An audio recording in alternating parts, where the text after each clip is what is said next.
रामू ईमानदार नौकर। रामू नाम का बहुत ही मेहनती और ईमानदार मजदूर था। वह एक बड़े से किसान प्यारे लाल के पास खेत में मजदूरी करता था। रामू की तरह उसका मालिक बहुत दयालु और रामू पर बहुत भरोसा करने वाला था। रामू, तुम मेरे बहुत ही वफादार मजदूरों में से एक हो। मैं तुम्हें अपने छोटे भाई के समान मानता हूँ। तुम मुझे कभी धोखा नहीं दे सकते। यह धान और यह पगार लेकर जाओ। पर मालिक, पगार तो ठीक है, पर इस धान की क्या आवश्यकता है? मैंने जितना काम किया उसकी पगार तो आप बराबर देते हो। यह पगार तुम्हारे मेहनत के लिए और यह धान तुम्हारी ईमानदारी के लिए है। ले लो, मना मत करना। ठीक है मालिक, जैसा आप चाहें। प्यारे लाल का लड़का इंद्रजीत अपने पिता के इस बर्ताव से बहुत जलता था। पिताजी, यह क्या? आप खामखा इन नौकरों को सर पर चढ़ा रहे हो। कुछ जरूरत नहीं इन्हें धान वान देने की। काम की मजदूरी दे रहे हो, वह कम है क्या? बेटा इंद्रजीत, ऐसा मत कहो। इन्हीं गरीब मजदूरों के वजह से हम सुख में हैं।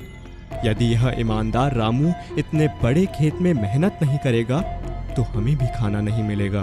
क्या तुम कर पाओगे? नहीं ना? तो फिर उसके ईमानदारी और मेहनत पर भी संदेह मत करना। प्यारे लाल वहाँ से चला जाता है। इंद्रजीत बहुत गुस्से में आ जाता है। इस रामू को तो मैं देखो अब क्या करता हूँ। पिताजी, आपने कल ठीक कहा, इतने बड़े खेत में काम करना मेरे बस की बात नहीं। क्यों ना हम मेरे दोस्त मेवालाल को भी काम पर रख लें? उसे भी काम की जरूरत है। मैं इन दोनों पर ध्यान रखूंगा। क्या बात है, तुम तो बड़े समझदार बनते जा रहे हो। वाकई ही अच्छा ख्याल है। ठीक है, रख ले मेवालाल को भी। धन्यवाद पिताजी। आगे आगे देखो होता है क्या। रामू, तू तो गया काम से।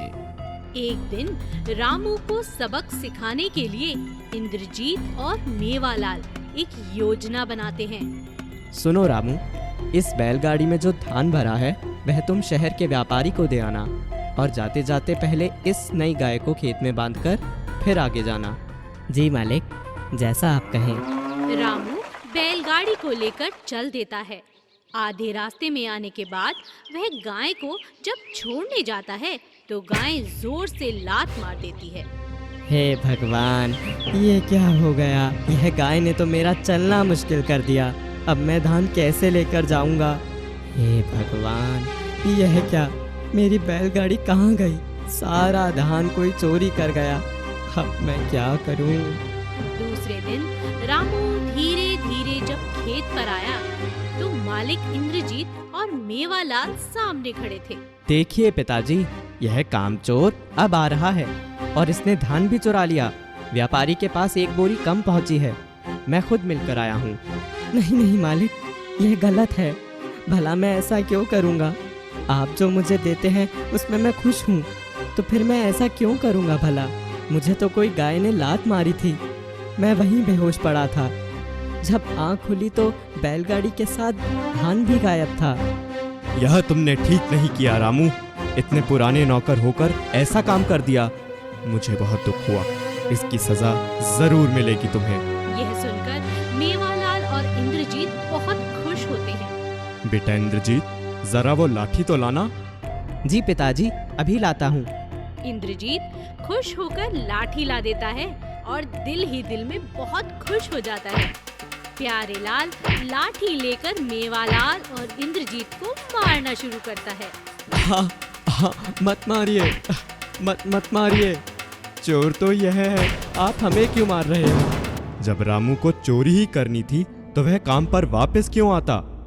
और अगर मेरे पास 2 बैलों के अलावा कोई गाय नहीं है तो वो मारने वाली गाय आई कहाँ से? रहा सवाल एक बोरी धान का, उसे कल खेत में छुपाते हुए मैंने खुद तुम दोनों को देखा है।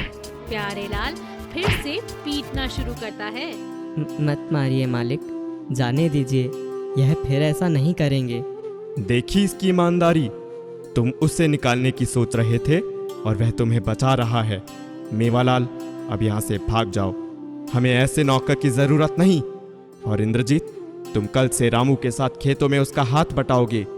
यही तुम्हारी शिक्षा है। अच्छी मेहनत, लगन और ईमानदारी का फल हमेशा मीठा। अगर आपको हमारी वीडियोस पसंद आ रहे हैं तो इन्हें लाइक करें, कमेंट करें और सब्सक्राइब करें।